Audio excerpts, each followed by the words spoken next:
May mga hayop na basta na lamang nagiging bahagi ng ating tahanan. Ngunit may mga alagang nagiiwan ng napakalalim na bakas sa ating puso. Isa na rito ang puting pusa.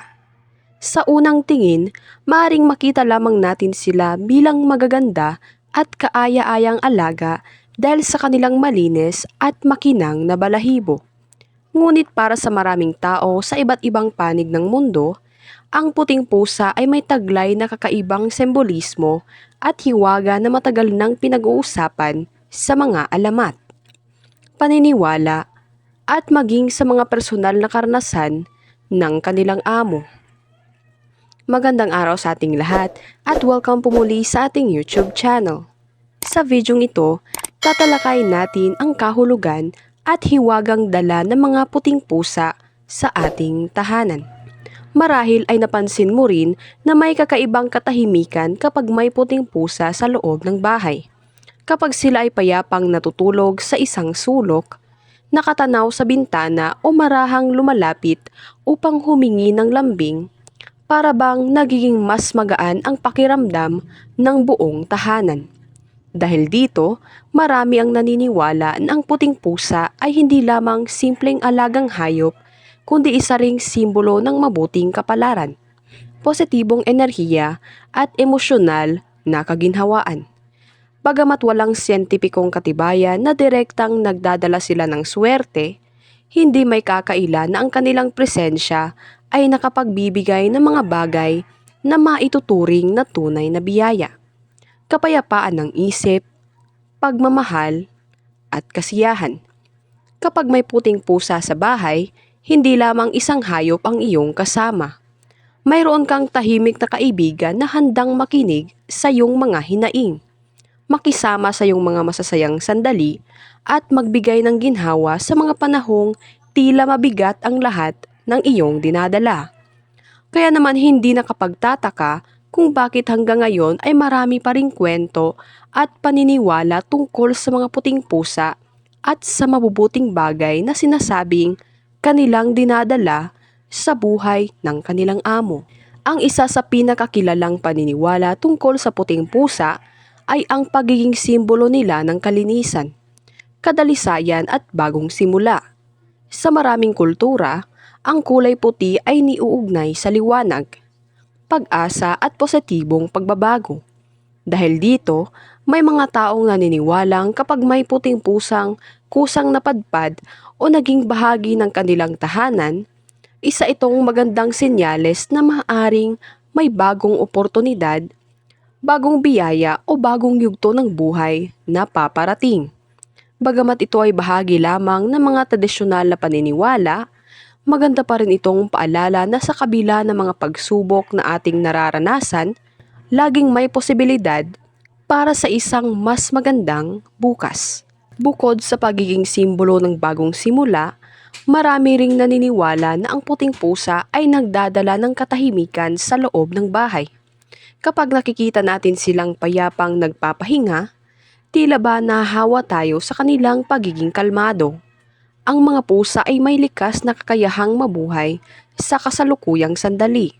Hindi sila nag-aalala tungkol sa kahapon at hindi rin sila nababalisa tungkol sa bukas. At dahil dito, para silang mga tahimik na guro na nagpapaalala sa atin na huminto sandali, magpahinga at pahalagahan ang kasalukuyan. Maraming amo ng pusa ang nagsasabing nababawasan ang kanilang stress at pagod sa simpleng pagmasid lamang sa kanilang alaga habang natutulog o naglalaro. May mga paniniwala rin na ang puting pusa ay parang pang-akit ng positibong enerhiya sa tahanan.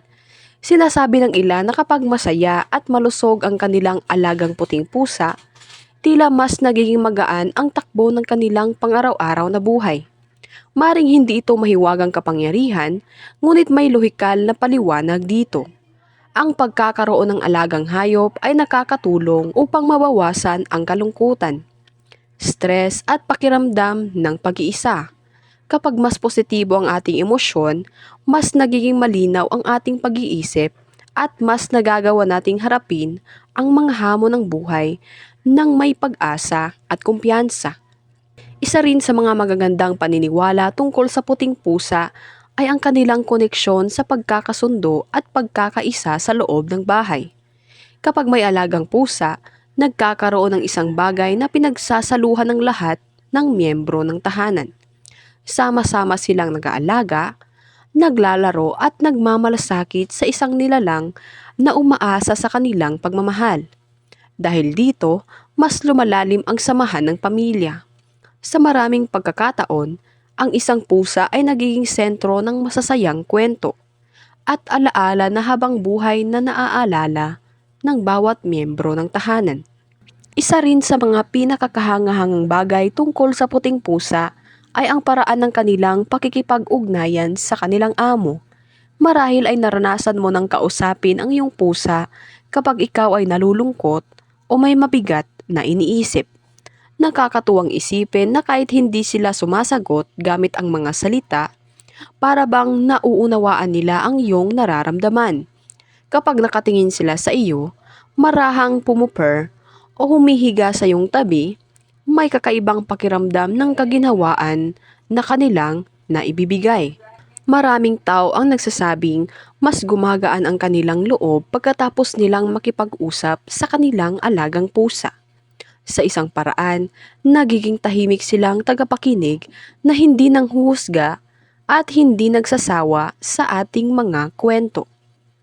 Sa mga panahong mabigat ang ating pakiramdam, ang simpleng presensya ng isang puting pusa ay maaaring magsilbing paalala na hindi tayo nag-iisa. Kapag sila ay kusang lumalapit upang sumiksik sa ating tabi o matulog malapit sa atin, tila ba sinasabi nilang ligtas tayo at may kasama tayo sa ating pinagdaraanan. Napakahalaga rin ng tamang pag-aalaga sa isang puting pusa.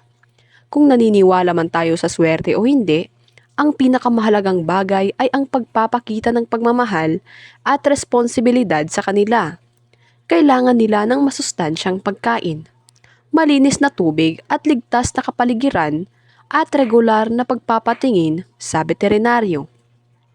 Ang puting balahibo nila ay kadalasang nangangailangan din ng mas maingat na pag-aalaga upang mapanatili itong malinis at malusog. Ang pagbibigay ng oras upang makipaglaro at makipagbonding sa kanila ay mahalaga rin dahil tulad ng tao, kailangan din nila ng atensyon at pagmamahal upang maging masaya.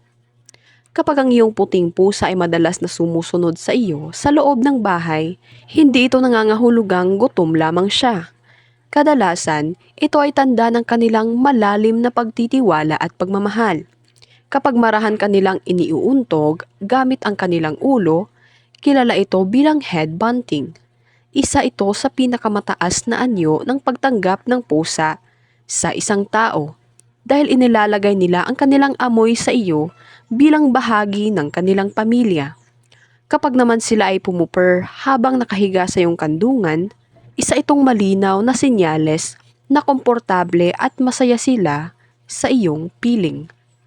Ang isa pang kahangahangang ugali ng mga pusa ay ang kanilang kakayahang makaramdam ng pagbabago sa emosyon ng kanilang amo. Maraming nag-aalaga ng pusa ang nakakapansin na kapag sila ay malungkot o may sakit, mas madalas silang lapitan ng kanilang alaga.